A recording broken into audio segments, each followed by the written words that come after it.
C'est un phénomène qui inquiète les autorités, le live streaming. Derrière ce mot anglais se cache une pratique sordide.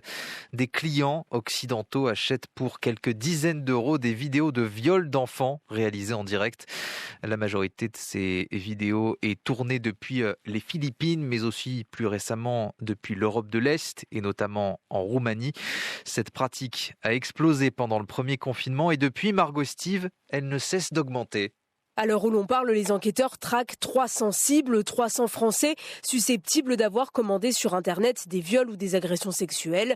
Devant la caméra, les enfants victimes ont en moyenne 5 ans, livrés le plus souvent par leurs parents ou des membres de leur famille, explique Katie Steele.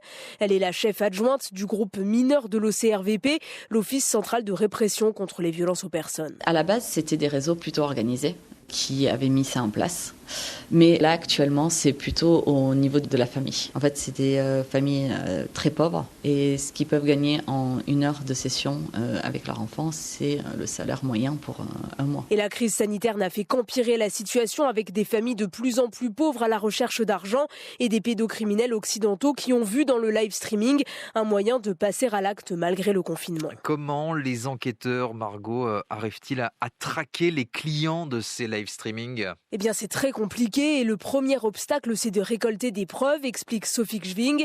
Elle est magistrate au parquet des mineurs à Paris, là où sont centralisées toutes les affaires de live streaming en France. L'une des difficultés qui est apparue au moment où on a commencé à traiter ces dossiers, ça a été la question de savoir comment est-ce qu'on pouvait récupérer ces vidéos qui sont enregistrées et produites au moment où l'interlocuteur est derrière son écran en train de donner des ordres. C'est comme une conversation classique qu'on peut avoir via une visioconférence. Ces conversations-là ne sont pas enregistrées. Là-dessus, la justice a évolué et les juridictions peuvent désormais condamner les commanditaires pour complicité de viol ou d'agression sexuelle, même sans avoir la vidéo. Des auteurs au profil très varié, selon Sophie Gschwing. Ça peut aller de l'individu qui est isolé à l'individu qui est parfaitement inséré, qui a une vie de famille. D'ailleurs, dans l'une des condamnations, l'auteur exerçait la profession de pilote de ligne. En revanche, on note sur le profil psychiatrique une absence de culpabilité ou d'empathie pour les victimes et surtout une banalisation de ces faits-là. Avec ce phénomène de se dire qu'à partir du moment où on est derrière l'écran, on ne participe pas à ce qui est commis. Sauf que dans ces affaires, la souffrance des victimes est bien réelle. L'autre défi pour les enquêteurs, c'est donc de réussir à identifier ces enfants à l'autre bout du monde. Ça, c'est l'une des missions de l'ECPAT, une ONG qui milite contre l'exploitation sexuelle des enfants.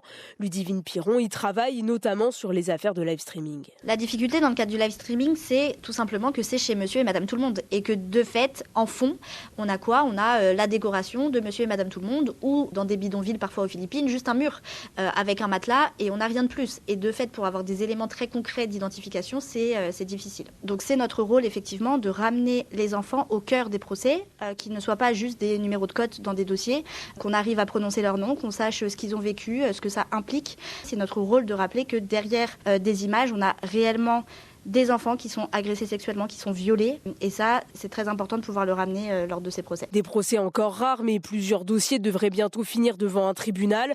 En ce moment, le parquet de Paris mène 12 enquêtes préliminaires et 4 informations judiciaires dans des dossiers de live streaming. Des chiffres qui restent très faibles par rapport à la réalité du phénomène et tous les acteurs le disent. C'est notamment à cause du manque de moyens. En France, 17 enquêteurs spécialisés travaillent sur ces affaires. Ils sont 320 au Royaume-Uni et 150 aux Pays-Bas.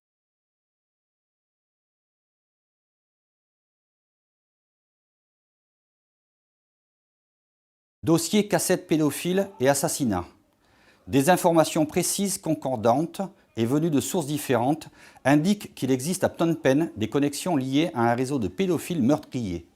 En effet, l'extrême précarité de certains enfants des rues, abandonnés par leurs familles, non pris en charge par des autorités défaillantes ou par les ONG, plus ou moins survivants par la prostitution, se droguant par l'inhalation de solvants organiques, fait d'eux des victimes potentiel de ces réseaux. Le mode d'opération est classique. Ces enfants sont amenés plus ou moins consentants et conduits dans un lieu clos isolé. Puis commence leur calvaire. Viol, actes de torture et de barbarie. Puis mise à mort spectaculaire. Éventration, égorgement. Peu après, les meurtriers font disparaître le corps, ce qui est facile dans ce pays. Personne ne se préoccupe de la disparition des jeunes victimes. Ces scènes sont filmées par vidéo, qui sont reproduites en autant de copies que de clients, de par le monde, vers les commanditaires. Il nous a été indiqué en interne que ces cassettes sont commercialisées au prix de 15 000 à 20 000 euros pour 5 minutes de tournage. Ont été remis au commandant de police en poste à l'ambassade de France un stock de films à caractère pédophile, dont certaines avec actes de torture et mise à mort. Une source bien informée nous a indiqué qu'un Français, qui serait un ancien militaire et actuellement travaillant au sein d'une ONG, organiserait la réalisation et l'expédition de ces films. Nos investigations en cours concernant ce réseau vont dans plusieurs directions. Identifier et localiser l'auteur de ces vidéos, déterminer le type de protection dont il dispose en France comme au Cambodge, préciser les ramifications internationales des potentiels clients.